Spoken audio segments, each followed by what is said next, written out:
नमस्कार दोस्तों। आज की हमारी कहानी का नाम है सुदामा और श्री कृष्ण की मित्रता। बहुत समय पहले की बात है। द्वारका में भगवान श्री कृष्ण का वैभवशाली राज्य था, लेकिन उनके बचपन के मित्र सुदामा गरीब ब्राह्मण थे। वे अपनी पत्नी और बच्चों के साथ बहुत ही कठिन जीवन व्यतीत कर रहे थे। सुदामा विद्वान ब्राह्मण थे और श्री कृष्ण के बचपन के मित्र भी, लेकिन गरीबी ने उन्हें बहुत कष्ट दिया।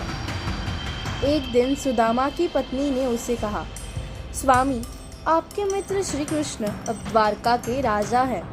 यदि आप उनसे सहायता मांगे तो शायद हमारी गरीबी दूर हो जाए। सुदामा को यह विचार अच्छा नहीं लगा। उन्होंने कहा, मैं श्री कृष्ण से भिक्षा मांगने कैसे जाऊं? मित्रता स्वार्थ के लिए नहीं होती। लेकिन पत्नी के बहुत आग्रह करने पर वे श्री कृष्ण से मिलने का निश्चय करते हैं। सुदामा बहुत गरीब थे, इसलिए वे श्री कृष्ण के लिए कोई महंगा उपहार नहीं ले जा सकते थे। उनकी पत्नी ने कहीं से थोड़े से चिवड़े यानी पोहा लाकर एक कपड़े में बांध दी और कहा, मित्र को कुछ खाली हाथ नहीं देना चाहिए।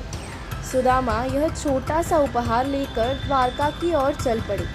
यात्रा कठिन थी, लेकिन उनके हृदय में श्री कृष्ण से मिलने की अपार खुशी थी। जब सुदामा द्वारका पहुँचे तो वहाँ के वैभव को देखकर चकित रह गए।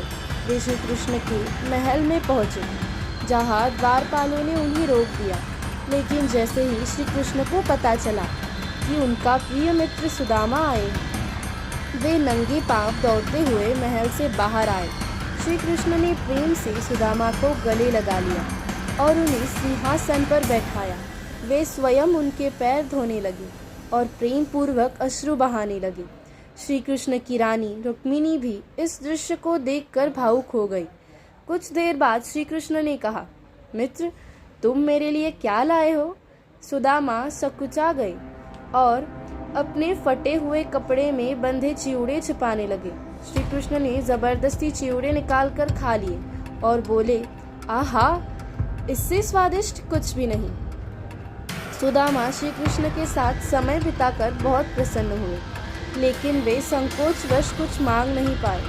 वे उसी अवस्था में घर लौट आए, लेकिन जब वे गांव पहुंचे तो चकित रह गए। उनकी टूटी झोपड़ी की जगह एक सुंदर महल खड़ा था। उनकी पत्नी और बच्चे सुंदर वस्त्र पहने हुए थे। तभी सुदामा को समझ आया कि श्री कृष्ण ने बिना मांगे ही उनकी गरीबी दूर कर दी थी। वे भाव विभोर हो गए और समझ गए कि सच्ची मित्रता स्वार्थ से परे होती है। कहानी की सीख, सच्ची मित्रता धन या वैभव से नहीं, प्रेम और श्रद्धा से बनती है। भगवान श्री कृष्ण अपने भक्तों की आवश्यकता को बिना कहे ही जान लेते हैं और सच्चा मित्र और सच्चा प्रेम निस्वार्थ होता है और उसकी महिमा अपरंपार होती है। अगर ये वीडियो अच्छी लगी हो तो वीडियो को लाइक और हमारे चैनल को सब्सक्राइब करना मत भूलिए।